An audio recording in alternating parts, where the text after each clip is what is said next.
సాయంత్రం తెలంగాణ రాష్ట్రంలో మనం గతంలో ఎప్పుడు కూడా చూడలే. టీఆర్ఎస్ కాలంలో చూస్తున్నాం ఈ హత్య రాజకీయాలు. నిన్న మనం తెలంగాణ వచ్చి అభివృద్ధి చేసుకుని 4 కోట్ల మంది బతుకులు బాగు చేసుకుందాం అనుకున్నాం కానీ గత 10 సంవత్సరాలుగా రాక్షస పాలన సాగిస్తూ వారు చేసిన దోపిడీ మీద ప్రశ్నించిన వారిని హత్య చేసే వరకు దిగజారిన రోజు నిన్నటి రోజు. నిన్న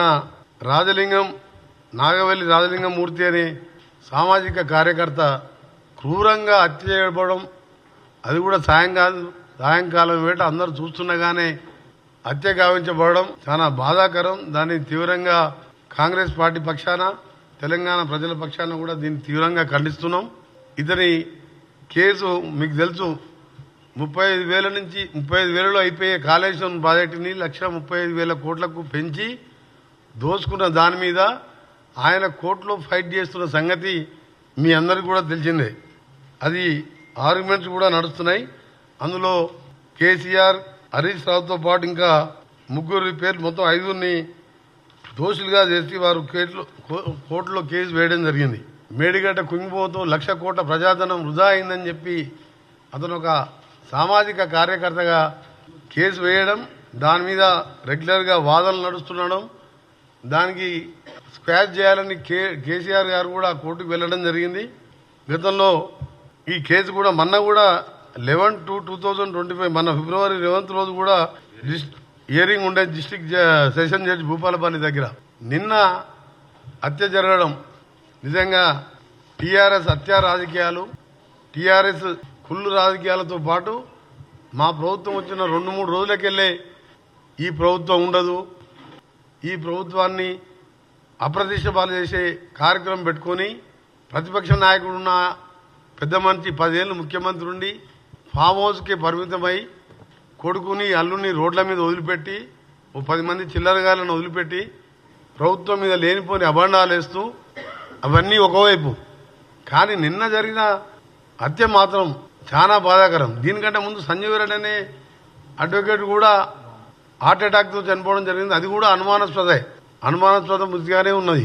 ఈ రోజు జరిగిన హత్య మీరు టీవీలలో ఇప్పుడు మీరు చూడండి, మీకు కూడా చూపిస్తాం. ఇప్పుడు చనిపోయిన లింగమూర్తి భార్య కూతురు క్లియర్గా పోలీసులు ప్రజల సమక్షంలో ఈ హత్య 100% గండ్ర వెంకటరమణారెడ్డి గారు చేపించిందే. వాళ్ళ బిడ్డ ఆ భార్య మొత్తం వీళ్ళ వెనుక కేటీఆర్ ఉండి, హరీష్ రావు గారు ఉండి ఈ కేసు హియరింగ్ వస్తున్నది, దీని మీద దోషులుగా తేలుతారు కాబట్టి కిరాయి అంతకులతో చేపించిండ్రు.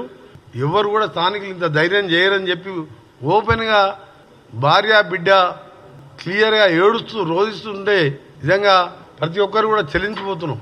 కేటీఆర్, హరీష్ రావు వీళ్ళ మీద కేసు వేసినందుకు కక్ష కట్టి కార్యక్రమం చేసిందని చెప్పి ఆ అమ్మాయి క్లియర్ కట్ గా చెప్తున్న విషయం. సామాజిక కార్యకర్తకు ఎవరు ఉంటారు ఆయనకు శత్రువులు చెప్పండి మీరు? ఆయన ప్రజాధనం 1,00,000 కోట్లు దోసుక తిన్నారని చెప్పి కోర్టులో సీరియస్ గా ఫైట్ చేస్తుండ్రు. ఇంత అన్యాయంగా ఎక్కడ చూడలే. అదొక టీఆర్ఎస్ పార్టీకే. ఆ రోజుల్లో నీళ్లు పోసుకొని పెట్రోల్ లాగా యాక్టింగ్ చేసుకుంటూ అగ్గిపెట్టి దొరకలేదని చెప్పి ఆ రోజు అమాయకుల యువకులనికి చావడానికి కారకులైండ్రు. ఆ తర్వాత తెలంగాణ ఇంతమంది చనిపోతున్న కాంగ్రెస్ పార్టీ 4 కోట్ల మంది సకల జనుల సమ్మె చూసి తెలంగాణ రాష్ట్రాన్ని కాంగ్రెస్ పార్టీ సోనియా గాంధీ గారు ఇస్తే దాన్ని దళిత ముఖ్యమంత్రి అని చెప్పి రకరకాలుగా ప్రజలను మోసం చేసి అధికారంలోకి వచ్చి 10 ఏళ్లు దోసుకొని ఆ దోపిడి బయటపడుతుంటే ఓర్వలేక హత్యలకు దిగజారిందంటే సిగ్గుతో తలదించుకోవాలి. వీళ్ళు నిజంగా ఈ తెలంగాణలో ఎట్లా పుట్టినా అర్థమైతలేదు. మీరు పోయిన ఎన్నికల ముందు చూశాను, వామన్ రావు గారు అడ్వకేట్ వాళ్ళ వైఫ్ నడి రోడ్డు మీద డే టైం మర్డర్ చేసిండ్రు. మర్డర్ చేసిన వ్యక్తి ఎవరో అందరికీ తెలుసు. అక్కడ అతని మీద కేసు పెట్టకుండా సిగ్గు లేకుండా అతనికే టికెట్ ఇచ్చింది, మళ్ళీ ఎమ్మెల్యే టికెట్. అక్కడ ఉండి ఆ రౌడీజం, మైనింగ్, శాండ్ మైనింగ్ అన్ని మాఫియాలు తయారు చేసుకుంటూ అక్కడ శ్రీధర్ బాబు గారిని కూడా ఆయన ఎవరు జోలికి పోయే వ్యక్తి, ఆయనను కూడా హత్య చేయించే ప్రయత్నం చేసిన వ్యక్తికి మళ్ళీ ఆయనకే టికెట్ ఇచ్చిండు. దేశమంతా రాష్ట్రం అంతా కోడే కూసింది. వామన్ రావు భార్య భర్తల హత్య కారకులు ఎవరు, ఆయనకే టికెట్ ఇచ్చిండు. మళ్ళా జనగాంలో ఒక జడ్పీ వైస్ చైర్మన్ భర్త ఎండిఓ గారిని రామకృష్ణ గారిని మర్డర్ చేసిందని చెప్పి క్లియర్గా కమిషనర్ ఇప్పుడున్న హైడ్రా కమిషనర్ రంగనాథ్ గారి స్టేట్మెంట్ కూడా క్లియర్ కట్గా ఆ స్టేట్మెంట్ ఉంది. ఎవరు చెప్పించరు అంటే ఎటుపోతుంది తెలంగాణ? దీనికోసమైనా తెలంగాణ మనం తెచ్చుకున్నది. ఈరోజు అపహరించిన రోజే రామకృష్ణయ్య హత్య ఏది ఎండిఓ గారిది క్లియర్ కట్గా భూ వివాదాలే కారణం. వరంగల్ సిపి ఏవి రంగనాథ్ బీఆర్ఎస్ నేత జెడ్పీటీసీ భర్త గిరిపోయిన అంజయ్యే మాజీ ఎంపీడీఓ రామకృష్ణ హత్య సూత్రధారి. ఈ కిడ్నాప్ హత్య సుపారీ గ్యాంగ్ చేసింది. ఈ అంజయ్య హత్య కంటే ముందు బాంబను అని చెప్పి క్లియర్గా కమిషనర్ గారు స్టేట్మెంట్ ఇచ్చారు.